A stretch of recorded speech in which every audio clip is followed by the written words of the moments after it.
quieter than I expected. Can you guys hear me? Yes. Okay. Hi, I'm Leah. I'm Wayne and Kathy's first daughter, and I'm going to help run everything today. So first of all, thank you to every single person that came out today to celebrate my dad, who was someone obviously very, very special to not only our family, but hopefully to everyone that's here.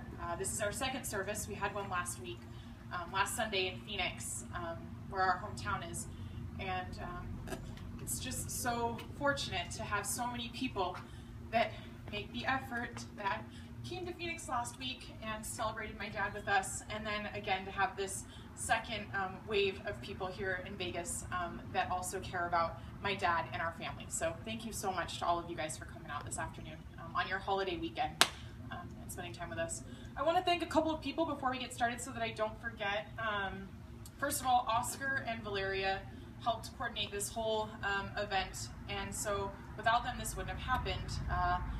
When we were putting the service together, it was one of those things that you're trying to make a lot of decisions, and it's really hard because you want to make the right decision and you want to include everybody, and so it's really, really hard because you're kind of in this wave of emotions, and making one decision is really hard, and let alone making 15 or 20 or 25 decisions. And my mom came up with the great idea to ask Valeria and Oscar to help us out with everything today, which was making one decision that then made the next 50 decisions so much easier. So without them, this would have been a very, very stressful time. But with them, it's been much easier, and we really appreciate them. I also want to thank Juan, who put up with my craziness with the audio and visual. Really appreciate that, because as much as I have a teacher voice, I don't know if everybody has a teacher voice. Okay. So we're going to start with my brother, and my brother's wearing a t-shirt, if you haven't noticed, and you might be thinking, wow, he's wearing a t-shirt to his dad's farewell fiesta. He really, put on his fancy clothes. But he was wearing a t-shirt of my dad's that means a lot to our family. My dad was on a softball team when I was little. Like, my dad played 4 nights a week on an all-guys softball team, and he had his best friend Jeff put the whole team together. And Jeff was the kind of guy that might have not been the sharpest tool in the shed. Maybe was not the person that was going to, invent a rocket ship, but he was the most dependable friend that my dad had his whole life. And so when the boys decided to join a softball team, they got all the money together. Jeff was responsible for all that money. Collecting money from boys is not easy. And so, especially when there's no PayPal. So my dad's best friend Jeff collected all the money and went down to the office. Back then, you couldn't pay it online. You had to go down to the YMCA office and pay the money. And so he gets there with this wad of cash, and the guy at the YMCA office says, "Well, sir, what's your team name?" He's like, "I don't know, just a bunch of guys." And so a few weeks later, the t-shirts came in, and it was time to play their first game, and they took out their t-shirts, and lo and behold, their t-shirts said, "Just a bunch of guys." And so that became their team name, and my dad wore this shirt a lot. And so when we were going through some stuff the last few weeks, we found the shirt, and we thought it was fitting that my brother wear the shirt that my dad wore when he was having so much fun playing softball with his best friends. So we'll start with my brother.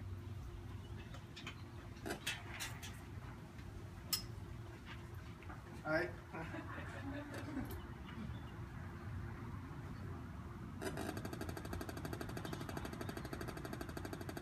Alright, can you hear me back there? Sure? Alright. So this is the shirt that everybody that you just said. My dad's favorite shirt. Really good. I'm going to start a little bit in Spanish because I know that some of you guys don't speak some Spanish. Or some English, sorry, a little nervous. And then we'll go from there. So I'll just cut loose. So para mi papá se fue muy difícil para explicar todo lo que él te gusta. Él te gusta muchas cosas. Él te gusta Mazatlán, México, y también toda la gente que vivía ahí con nosotros. nosotros fue a Mazatlán como 6 años pasado y yo fui a prepa ahí y él mueve todas las cosas por nosotros. Un día nosotros dice que, oye papá, podemos ir a Mazatlán a vivir. Y él dije, oh, ok, vámonos. Y él no sabía nada de español, nada. Él sabía más cerveza, baños, ¿dónde está? Y tacos. O sea, la cuenta también, ¿dónde está la cuenta? Pues, y con ese amor de Mazatlán, él podía vivir ahí por 6 años con nosotros. Y yo sé que él te gusta todos los días, cada segundo, cada minuto. Y ya está, él se fue. So, basically in English, what I just said is that my dad was a very, very good person. He liked going to Mexico ever since I was, I think, 3, 4. Every single year, every Christmas, every Easter, anything like that, we would go, and we finally convinced him to move to Mexico. He didn't know any Spanish. He knew beer, bathroom, tacos. That's about it. And Czech, yeah. But he moved down there, and he just wanted to make us happy. And that's just kind of the type of guy he was. He is very family-oriented. Whatever we wanted, he did. And, he's a good guy. So that was the welcome. Welcome, everybody. It's a little bit about us, our history. We're going to start with introducing a couple people, a couple friends that we've met throughout the years, a couple that were significant to my dad. The first guy, I think we've known, my dad knew him maybe the last 4 months, tops.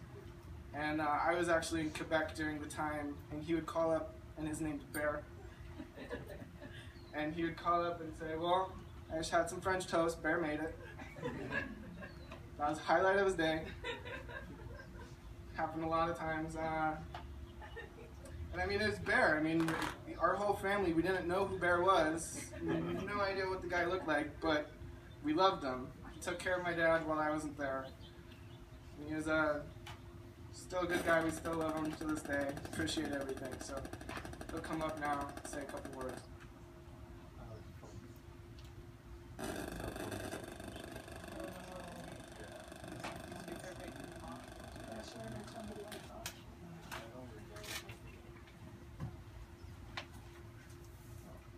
Yeah, I only knew Wayne a few, too close.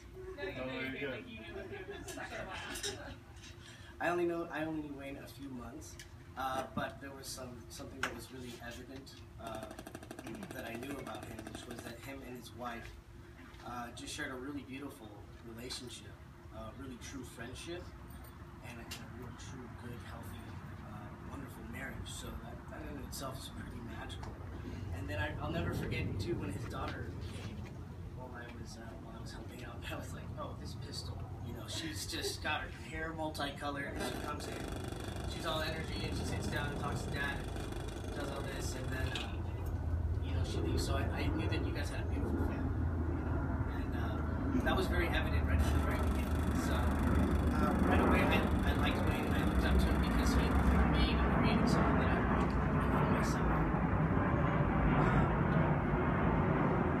This is something I say, and I talked to Wayne about it, which is death is temporary and life is permanent. Right? So after our heart stops beating, our intellect, our emotion, our feelings, intelligence, it all goes somewhere else. Maybe it goes to a different body, maybe it goes to a different place, but it moves on. So Wayne's not gone. He's just transitioned, into kind of a different place.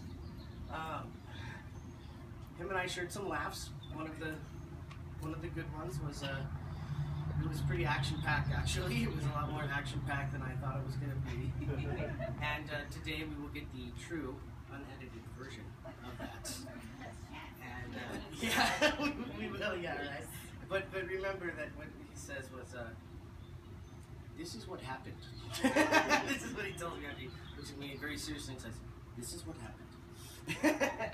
So they're having me repair one of the screen doors. You know, it's really difficult to open. You have to have like 2 horses. You have to open the screen door. So I'm outside repairing this screen door. And at that time, Wayne decides that he is going to light a candle on the stove. And because that we're cleaning out all these different things, all these different potato chips and boxes and pasta and things like this are on the top of the stove. And it catches fire. But I'm outside, and I don't know that. And then I start to hear him call. So I say, okay, so I have to open up the door. It takes longer than I want because that's why I'm doing that. And then I go inside real quickly, and oh my god, it was like a little bonfire. Yeah, it was about this high. And it was coming out the sides, and then I came and he's trying to flop it. He's got one towel on top and he's trying to flop the other one and put it out, and it's just making these giant fireballs. Whoosh. And then he grabs some of the potato chips and he throws them off the stove. And right when he did that, he had like 3 bags of chips and goldfish and Doritos, and he threw them off. And as that happened, it was just burning and all the bags were ready to let go right at that moment. And as he went like that, all of these Chinese ninja star flying potato chips go flying everywhere like in a big explosion. It was like a movie, you know. I'm going in. Serious. So I go and I'm like, uh-oh, well maybe water will help, right? So I go and I just get this jar and I start to fill up this jar with water. And I throw it on. It's not looking good.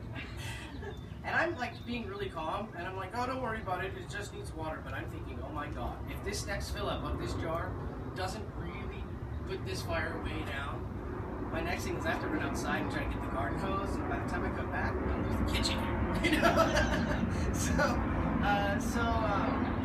But the next jar did the trick and it died down. And we were able to get it under control. There was some singeing on some things, but other than that, we just killed a lot of goldfish and Doritos and things like that. But I didn't know that those things were that combustible, but they are. So if you eat a lot of Doritos, be careful if you're on fire. But yeah, it was amazing, right? And he started to get a little upset, like a little, angry with himself, and I just looked at him and I was like, wait, that was so cool. I was like, that was super cool, man. I'm like, if we have nothing like this going on all day, we will be really, really bored. Oh, that was pretty awesome. And so he stopped feeling bad about it. Kind of thought about it. I think he was, it was pretty fantastic. I've never seen, it was like exploding Dorito chips across it was wild, but we got it under control and it was good. So it was an adventure with Wayne. But anyways, afterwards, he goes in.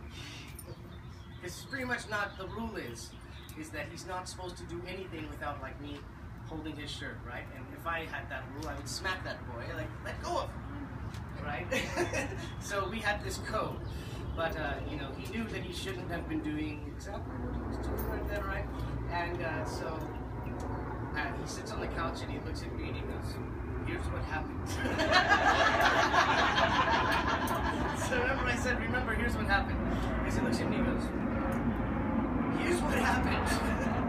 And so he told me, the story, our cover story. And I said, don't worry. And anyways, that's Wayne.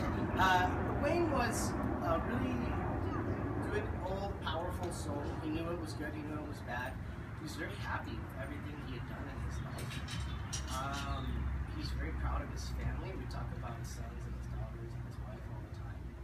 His number one concern was for you. He's just like, he he expressed concern for you as far as, you know, I love my wife, you know, and I know she's scared, you know, and that's all. He's like, that's all I care about. Really. That's the only thing I'm worried about. He's like, other than that, it's fine. That's because he really did a really good job, you know, raising you guys. So the good thing is you know, the doctors told him he only had like 2 weeks to live or something like this, and he went much longer. But he just kind of did it on his terms, and that's the kind of soul we're talking about. He's like, yeah, nah, it's kind of thanks for the idea, but I'm not ready to go yet. You know, Lane's like, no, not yet. And then he decided, yeah, I think it's kind of, I'm done. And then he left. I mean, that's a really powerful person to be able to decide, I'm going to stick around longer than you decided, and then I'm going to hang out, and then when I'm ready, I'll leave. And that's what he did. So let's all just remember and celebrate Wayne today.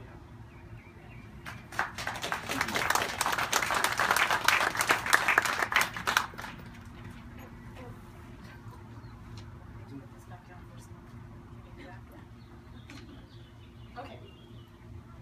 All right, thank you so much, Bear. I'm glad that the truth has finally come out, because that's not the story that we heard and kept hearing over and over and over. You know, a good liar is somebody, not a bad liar, is someone that tells the same story over and over and over. And Daddy kept just telling us the story over and over and over. And Mom and I and Kara and Jeff, we were like, there's no way. That's totally not the truth. Anyways, okay, so our next speaker is a friend that I've had since second grade, Ben. We grew up in the same neighborhood, and we grew up in Gilbert, Arizona, in a small, close-knit, tight community. And we grew up 2 blocks away from each other. If I stood on the second floor of my house, I could see the top of Ben's house. And we might have dated on and off a few times. We're better friends. Better friends. We're much better friends. And maybe went to a few homecomings together and all that kind of jazz. But the story that I have about Ben is that Ben was into cars since like he could play with, you know, little mini Hot Wheel cars. So Ben saved and saved and saved and saved when we were kids to buy a car. And he bought some little tiny something, little 2-seater that went super fast. Okay? Like high school kid style. But it had the loudest, most obnoxious exhaust you've ever heard. So my parents would go to bed, and they would lay in bed and wait until they heard Ben's car come home at night, because they knew if Ben was home safe and they could hear it all the way from their house, our house to his house, then I was home safe. And so they would wait to hear Ben's exhaust come down the road.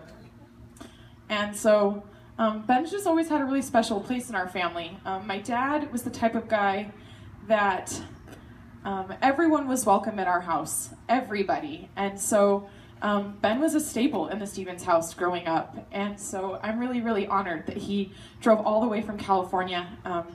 He has a wife and 2 super, super cute babies. And he took the time on his holiday weekend to come and talk about my dad. So really appreciate it.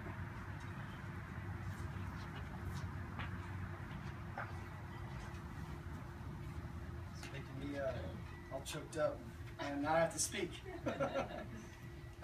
First, you know, I grew up with the Stevens, and I want to say thank you for inviting me out here. And I'm trying to hold it back right now. I'm sorry. I'm truly honored that Kathy reached out to me about a week and a half ago and asked me to say a few things, because I grew up with that, and I had a little bit different experience. I didn't spend as much time as I should have in the most recent years, but definitely had a lot of great times at their house. And you know, as Leah mentioned, we met in elementary school, and I still, Kathy brought it up today, the first time I met her, but I definitely remember the first time I met Wayne. And there's a couple things that I noticed about Wayne. Mainly his smile on his face. I walk in the door, he was always one of the first people to greet me. He always had a huge smile on his face. And I'll never forget that. And he was also the ponytail. How can you forget that? that was one of those things that, you know, any event you went to, because he was so involved in the community, he was always helping out the kids, you know, the girls and Jeff. He was a lot younger at that time, but I always saw him out on the streets playing with Jeff, doing something with Kara, you know, playing basketball or something. And he was really involved in the community. And there was a couple that lived on my street in the cul-de-sac, the Ackleys, and I always saw him over there with you guys. And they were really the second family that I had. And sorry to fly. Really the second family that I had. You know, I knew that I could always, if I was having a bad day, I could go over there and I could see Wayne and the Stevens family and see that smile on his face and know that, you know, you were welcome. Just as Leah had mentioned, he was really the type of guy that everyone was welcome, just like you said. And when I did go to the house, I always saw him watching his son's game with Kara because they were always on. Like, no matter what day it was, it could have been off the NBA season and he was watching a game for some reason. In my head, he was always watching a game. And yeah.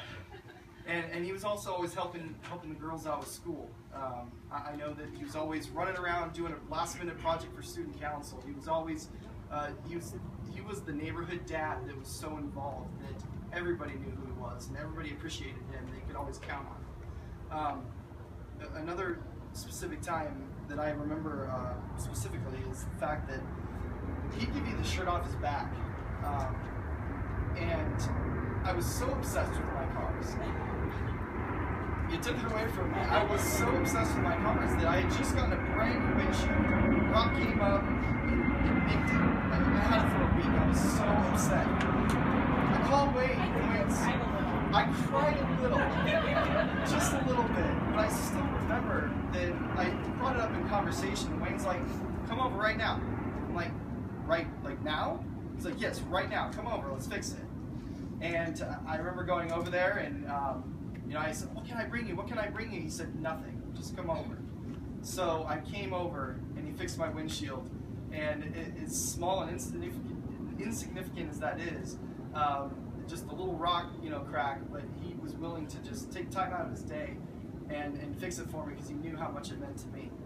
And that's the type of guy he was. And as you mentioned, I have a wife and 2 daughters now. And I really looked up to Wayne, and I still do. And sorry, this is where I'm getting choked up because whether he knew it or not, he really was he had a huge impact in my life and the way I want to be. And I can tell when I used to walk in their house how much he loved his family. He really did. And I just hope that, you know, my wife and my kids know how much I love them as much as Wayne loved his family and how much they knew that he loved them. And it really is something that is special that you can experience when you walk through the door. Above all, he loved his wife, Kathy. And they had a special marriage, and I saw that growing up. And I just hope that I can be just, like I said in the message I sent you, I just hope that I can be half the man that he was and still is. So.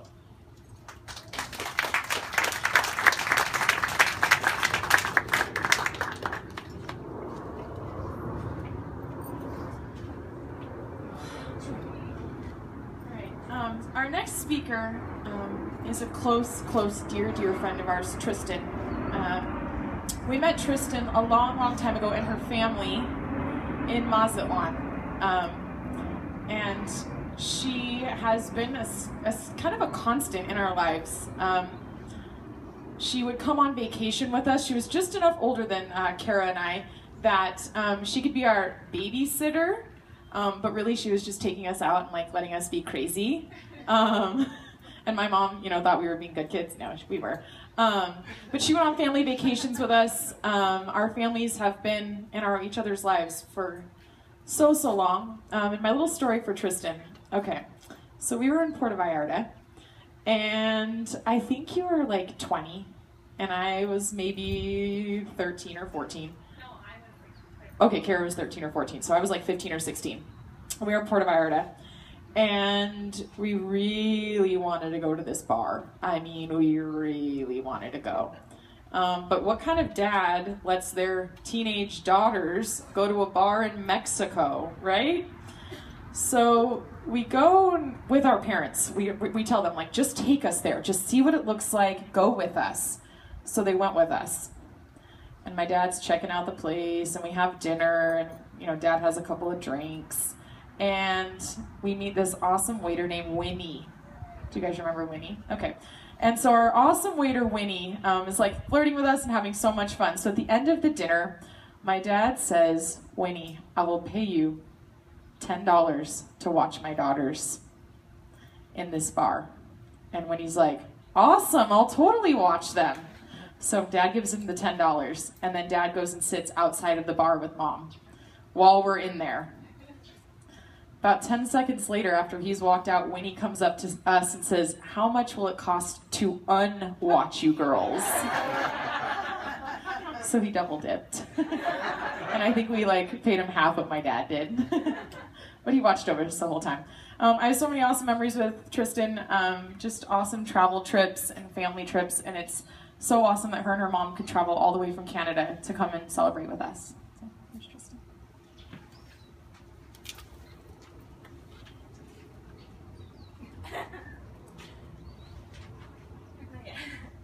I'm the shortest daughter of the bunch.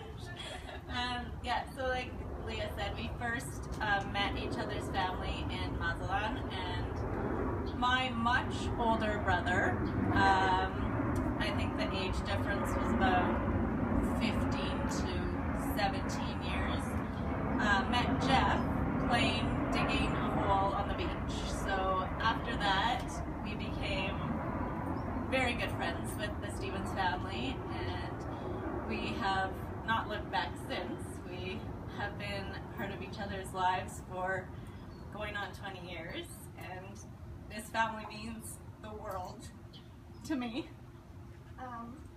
Sorry. Wayne treated us like he was we were his family. He never blinked an eye. The first time we met him, we actually we're at the same restaurant bar in Mazatlan, and we apparently stiffed the bill, and Wayne paid for it. And then we heard about it the next day from our parents. So, but that's how my brother is. He did it again in Las Vegas, probably about 10 years ago. So, but he wouldn't hesitate to have our backs and support us and support his family, or friends for that matter. Wayne is very similar to my dad in that he's clean, he cooks, where my mom and Kathy are very similar, where they don't cook at all. So he took care of the family, and that's how I see Wayne to this day.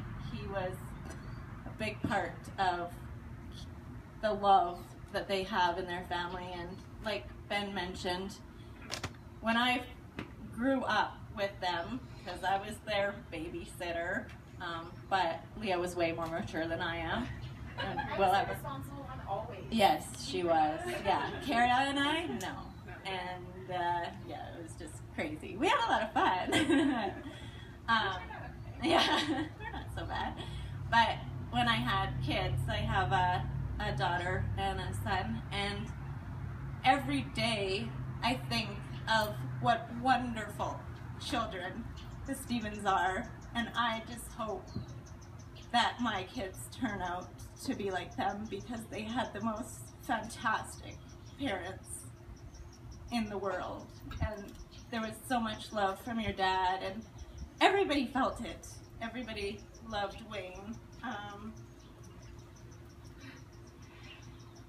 I remember the first time that I came to Phoenix to take care of the kids, and Wayne picked me up in the Durango, and I thought it was the coolest car ever. It was.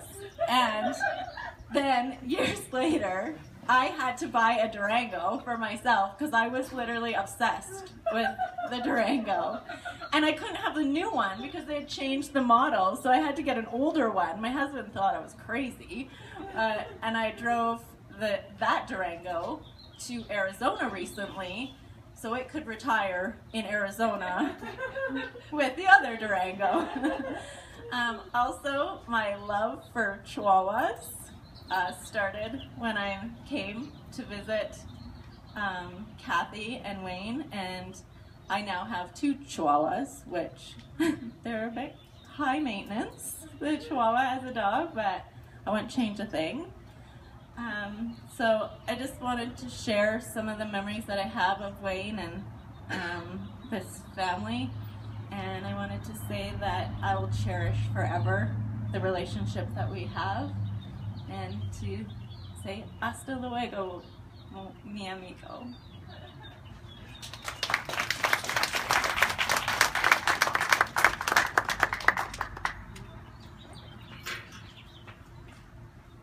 All right. Next up, we have my husband, Tyler. So it's really difficult when you grow up with an amazing dad, because then it makes it really difficult to date people, because every single person that you date, you measure up to your dad. You look at I looked at how my dad treated my mom. Did you know that my mom didn't put gas in her car their entire marriage?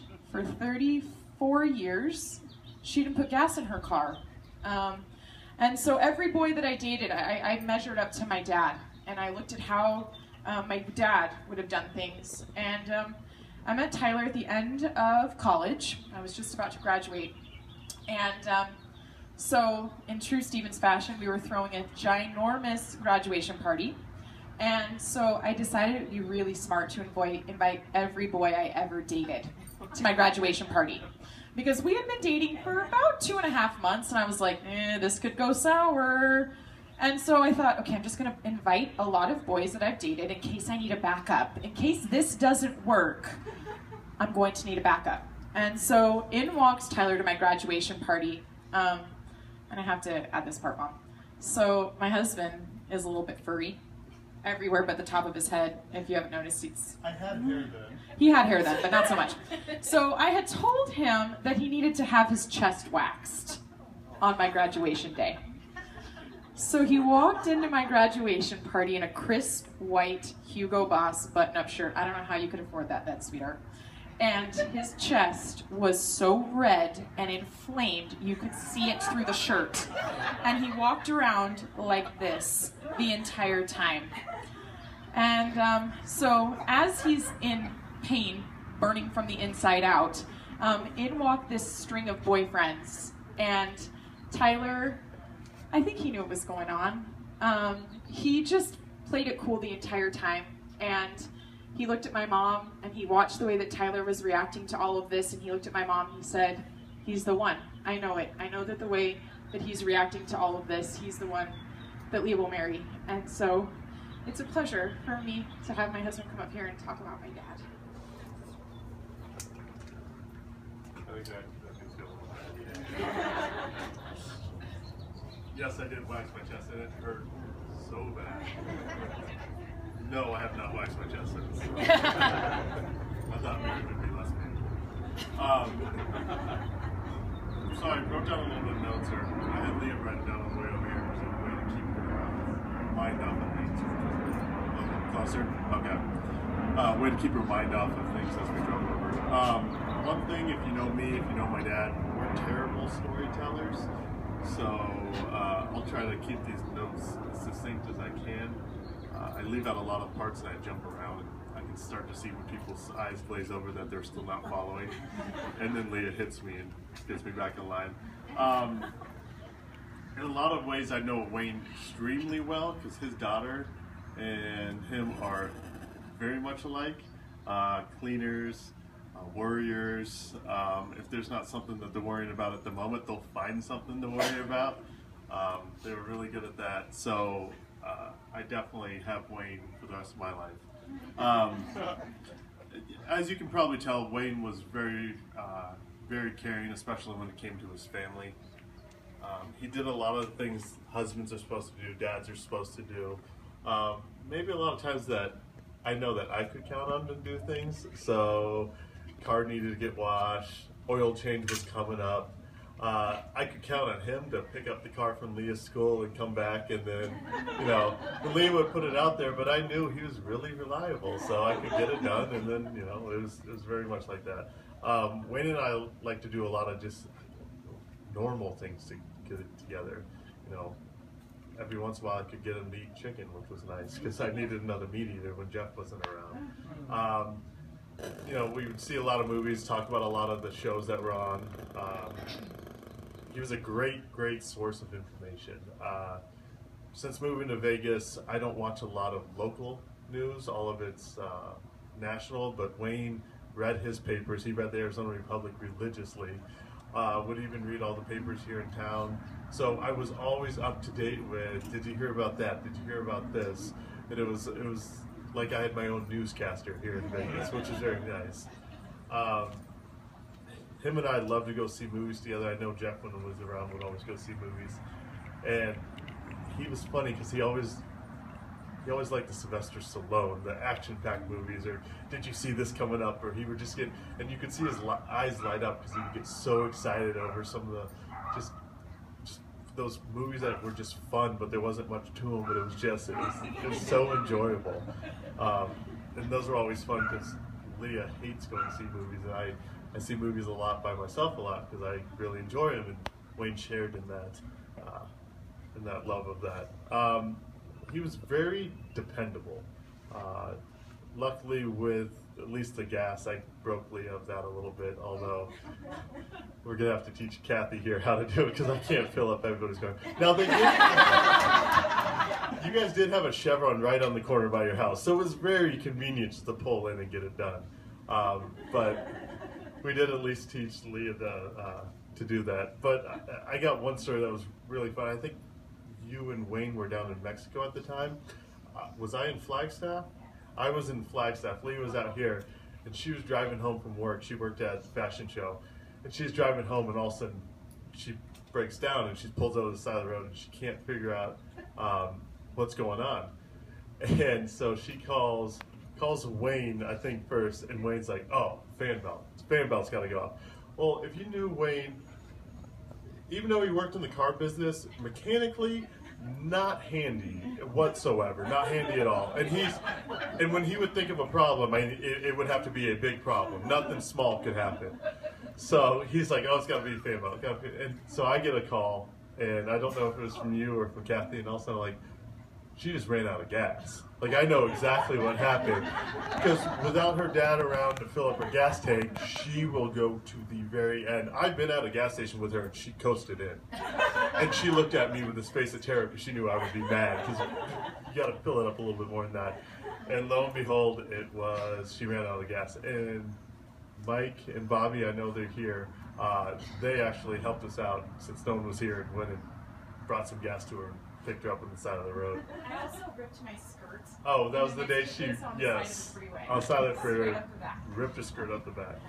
So, I mean, I just have a lot of really fun memories of Wayne and I would do, because I would always be driving to Arizona, they'd always hop on because it was really convenient, or just all of our family trips. Wayne and I did a lot of stuff together because Kathy and Leah, Kara's off doing something, Kathy and Leah would just kind of go on their own way, and it would be Wayne and I. So I have a lot of really fun memories.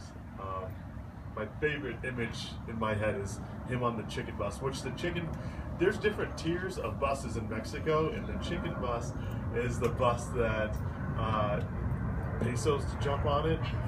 But it is the most fun bus. There's so much going on. And here I can just still picture Wayne going down the road in Mazatlan, all of a sudden sticking his head out. He's got his little hat on, just waving at my dad and I as he's riding away. And it's the best image I have of Wayne.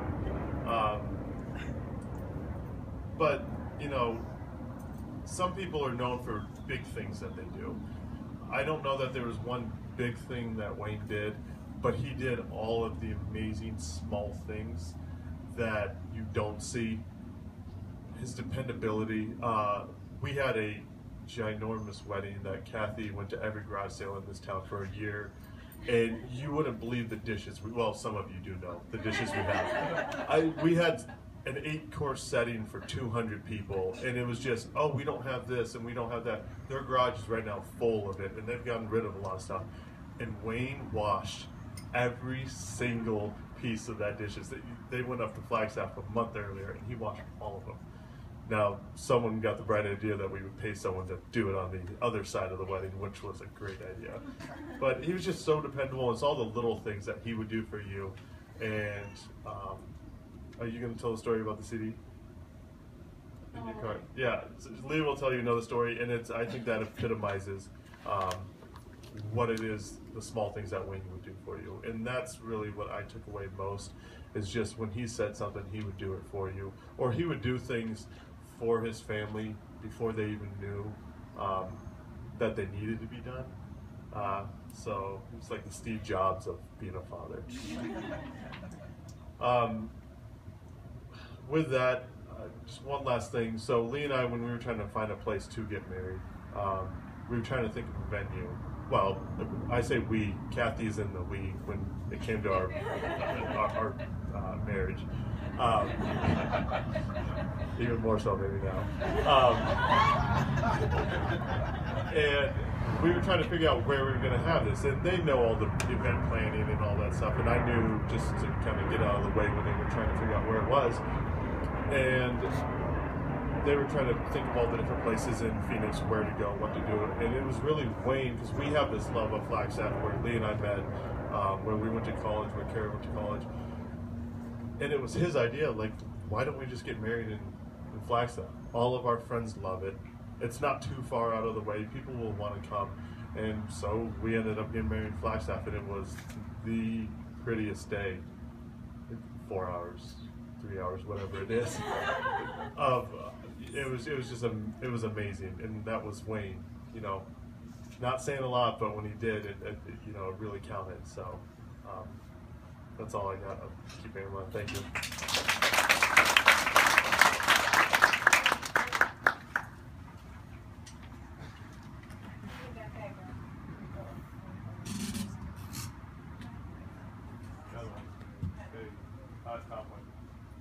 Oh, there's one. Oh, there's one.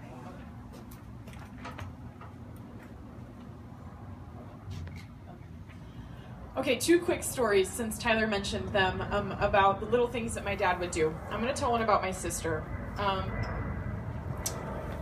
So, we were spoiled beyond belief as kids.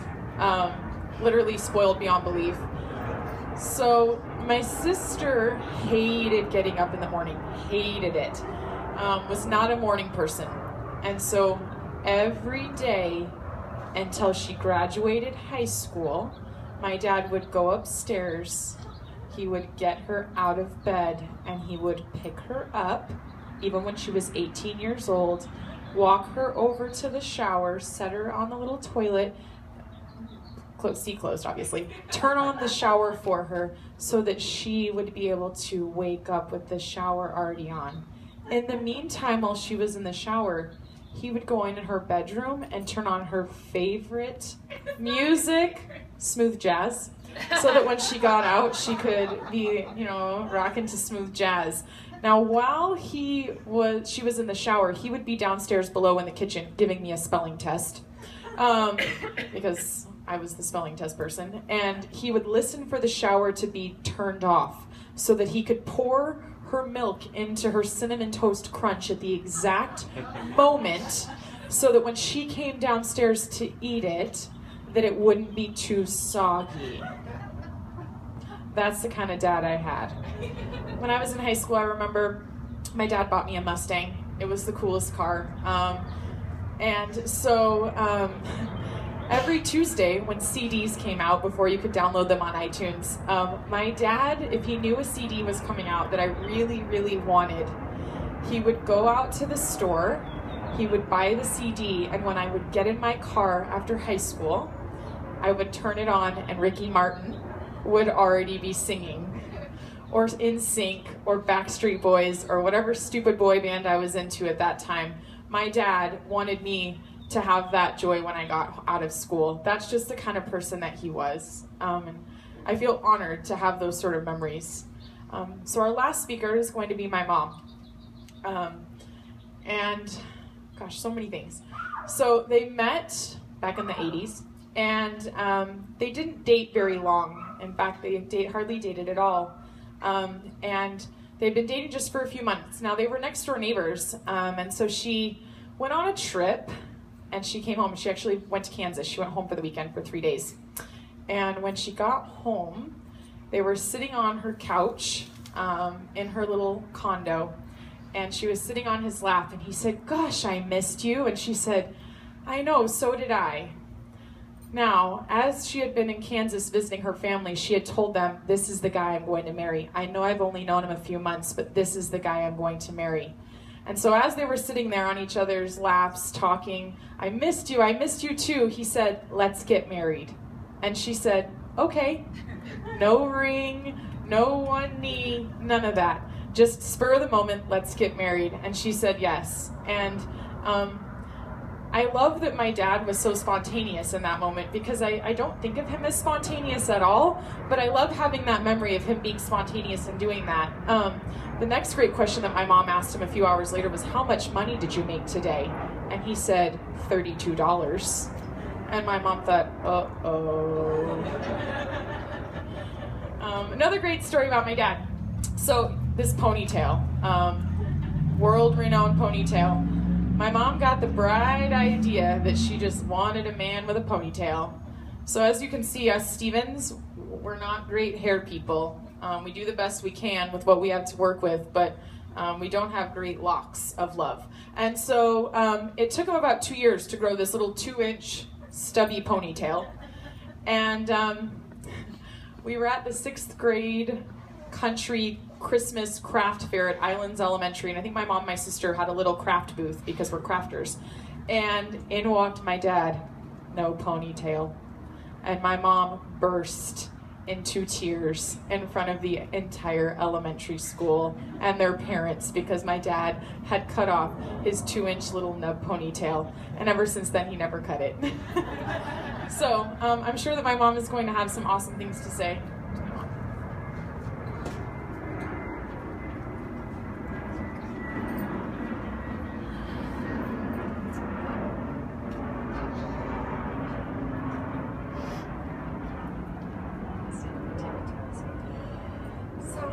Wayne and I were first engaged 34 years ago.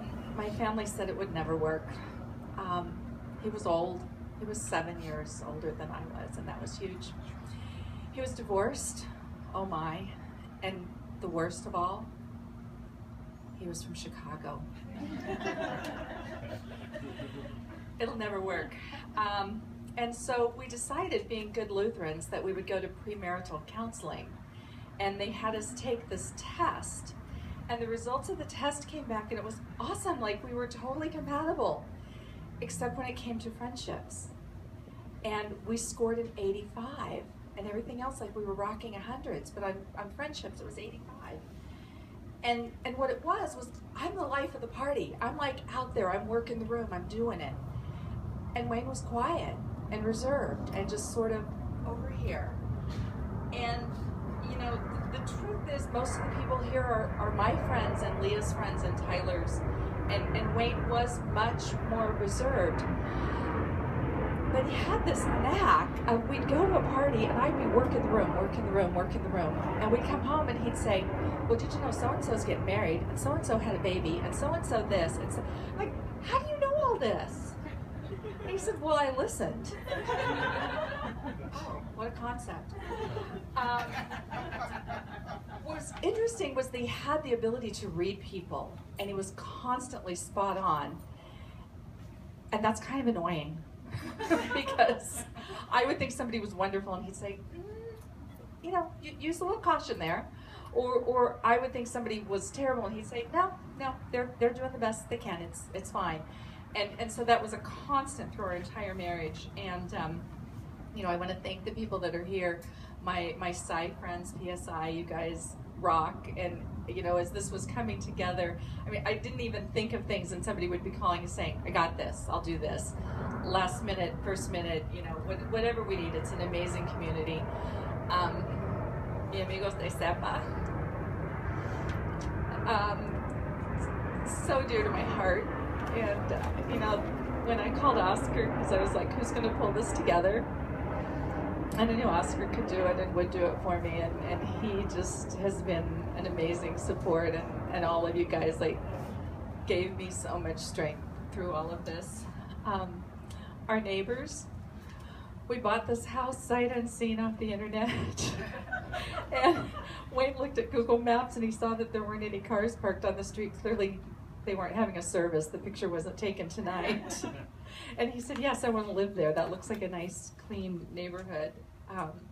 Leah and Tyler's friends, all of you guys, Jenna, Sydney, Christy, all you guys, we love so much about you.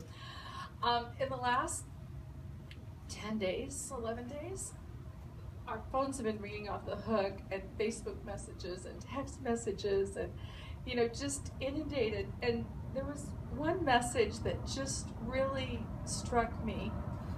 Karen, that came from you. And she said, Joe and I are honored to attend and to toast a life well lived. And that really is the essence. And you just hit it in so few words. And I just kept reading that. To toast a life well lived. And that's what Wayne had. So I want to tell you a couple of things about him, since you probably don't know him as well. He was Info Central, and there was a big Psi meeting one night, and he's sitting off in the corner because he was never quite sure about my Psi friends. He thought you guys were a little woo-woo. And we got home, and he said, I have this number. Saknite, are you here? I don't have my glasses on, so I don't know who's here, but he said, I met this lady, and you're going to really like her, and you should call her. And I'm like, really, why? He goes, I don't know, you're just going to love her, call her. And she ended up being the person that introduced me to SEPA and all of my SEPA friends, and it was just amazing. And I would have never, ever realized she was even in the room, but Wayne was just so looking out all the time for me. His number one goal in life was to make me happy, and I might be kind of picky about color, and so I decided that I needed a red Liberty. Not a burgundy Liberty, not a two-tone Liberty. I need a fire engine red Liberty. And Wayne was in the car business, so how hard could that be? Very hard. They made very few red Liberties. And so he finally found one for me in Houston. And he hopped on a plane and bought it and drove it home because I wanted red. He almost never told any of us no. Everything was always yes. And so last summer, when we knew he was sick, and we went to Flagstaff. We have some family friends that gave us their house, and they have this thing called Pets in the Pines, and it's where all the people with dogs that are in hot places take their dogs to Flagstaff, and they try to pawn these dogs off on people in the park, right? So I went online and I found this dog and I'm like, oh, this is the cutest dog ever. Oh, I want this dog. So Kara and I go to Pets in the Pines. We're like first in line because, there's going to be a big line for these dogs. And we see this dog, and he was nothing like the picture. I mean, the picture had been photoshopped big. But he was really sweet, and so I called Wayne, and I'm like, honey, I really want this dog. And he said, no, wait, this is not a good time to get a dog. And so I wanted the dog. Kara's like, Mom, Dad said no, we need to go home. And so we get home, and I walk in, and he looks at me and goes, where's the damn dog? Well, you told me not to get the dog. And he goes, well, you don't ever listen. He goes, go back and get the dog. So I'm like, no, you're going to go, and we're going to get the dog together. And so we went and got the dog, and oh my gosh, this dog never left his side. This dog went to the hotel hospice repeatedly, blood transfusions, anything that was going on with Wayne, this dog was right there. So he never told us no. When we were moving to Mazatlan, I found a house that I really wanted to live in, and so I contacted the owner, and the owner said, no, I'm not going to rent to you. Your husband's not here. okay, this is weird. So I'm, irritated. So off I go, and I'm going to find a better house. I kept looking, and 6 months later hadn't found a house. And we were sitting in Phoenix, and I said, I just want that little house. And Wayne's like, well, I'll just get it for you. I'm like, no, it's been 6 months. They've rented it, and he's like, give me the number. And so he called this guy up, and I don't know what happened, but 15 minutes later, he was making a deposit into this guy's account, and I had the house, because that's what I wanted. He was also really good about choosing both. When the kids were little, we would go to Mazatlan for Christmas or for New Year's, because he had to work to pay for all this.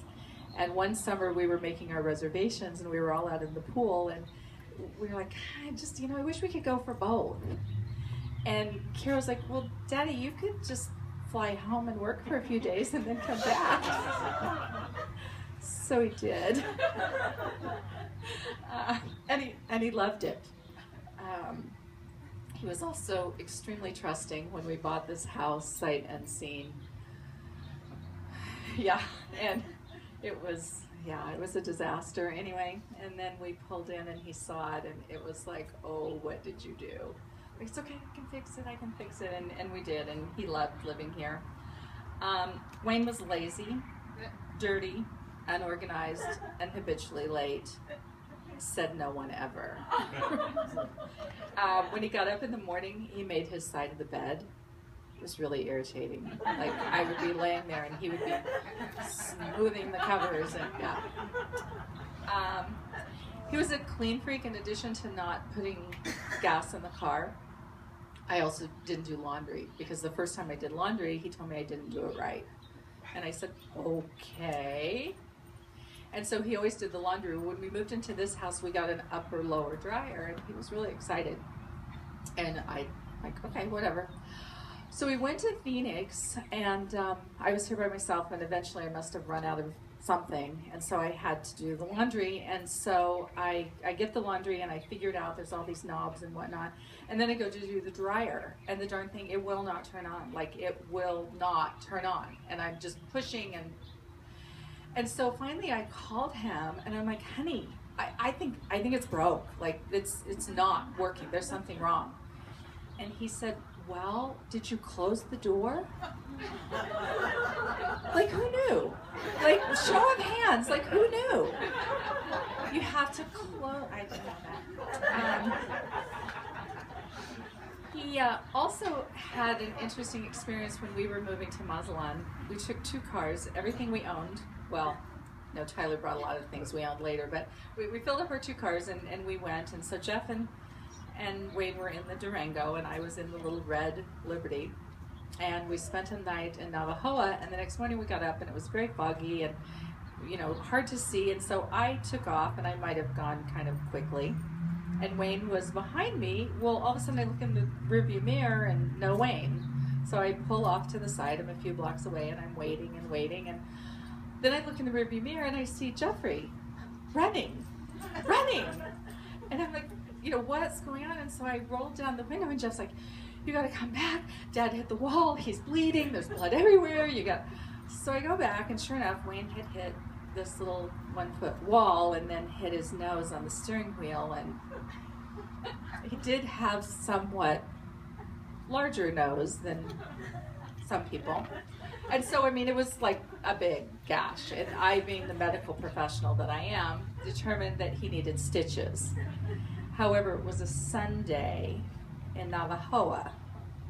So I packed him up, and I put Jeff on the watch, and I went off in search of a doctor. And I soon found one, and I said, my husband needs stitches. Can you do this on a Sunday? And he said, yes, and we agreed on a price and blah, blah, blah. So I went home. I got Wayne.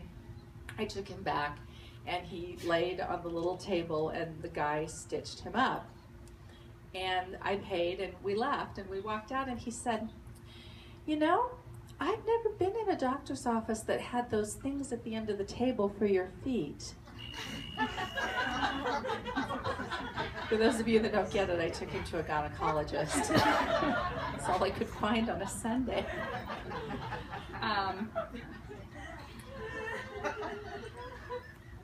Wayne loved the rules, and he liked following rules. he also sometimes liked breaking the rules. And so when he was diagnosed, they gave him a pretty short period of time. And we actually went to a Mexican doctor and we said, well, what about travel? And he said, oh, no. The only travel he should be doing is from the bed to the bathroom, bed to the bathroom. 3 weeks later, we were on the beach in Ixtapa because Wayne said no. And during the last year, we went to Ixtapa. We went to Puerto Vallarta twice. And right before Christmas, we discovered this wonderful thing called hospice. And Mary, put your hand in the air, because if anybody ever runs into this situation called hospice, because they fix things. And I thought hospice was for dying, but hospice is actually for living. And so you tell them what you want, and they figure out how to make it happen. And so he really wanted to go back to Mazatlan. And so we went into hospice, and they did all these things and pumped him up, and we were able to go to Mazatlan we were there on Christmas Eve. We were in Puerto Vallarta on Christmas Day. I mean, it was just an amazing thing. Through this all, you know, my kids have been absolutely fabulous, and my friends and my neighbors would come over and watch Wayne, and you know, clean my house, and just the support has been fabulous. Leah is most like Wayne, and somehow during the year that he was sick, laundry soap just multiplied in my house. Liquid dishwashing, groceries would appear, you know, just amazing. And Jeff made 2 emergency trips back from Quebec, and you know, really did everything for his dad in the most amazing and special way up until the very last second. Along with that, Camille gave him up for months at a time to be with us, and we appreciate her so much. Tyler just has stepped in and taken care, and I think that Wayne knew it was okay, because Tyler and Jeff would make sure it was okay. We always knew that Wayne would wait for Kara to be here, and she was coming about every 10 days, and every time she'd come, we'd say, well, is this going to be the time? And so the last time that she came, he hadn't really talked for a couple of days, and she came in, and she said, I love you, Daddy. And he said, I love you. And that was the last words he ever spoke. And that was who he was. Wayne and I had a song, and you're going to hear it later, but I just want to read part of it. If I could start my life anew, the first thing that I would do, I'd carefully consider every choice, and then of all the boys in the world, I'd choose Wayne again. Si podría empezar de nuevo mi vida, la primera cosa que hacía, consideraría con mucho cuidado cada opción, y después de todos los chicos en el mundo, escogería otra vez a Wayne. Gracias.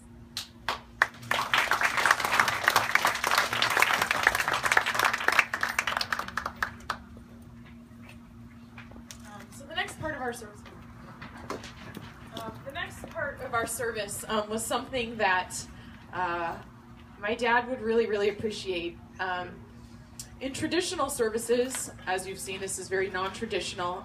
You have pallbearers, and so we don't have pallbearers. We have beer bearers.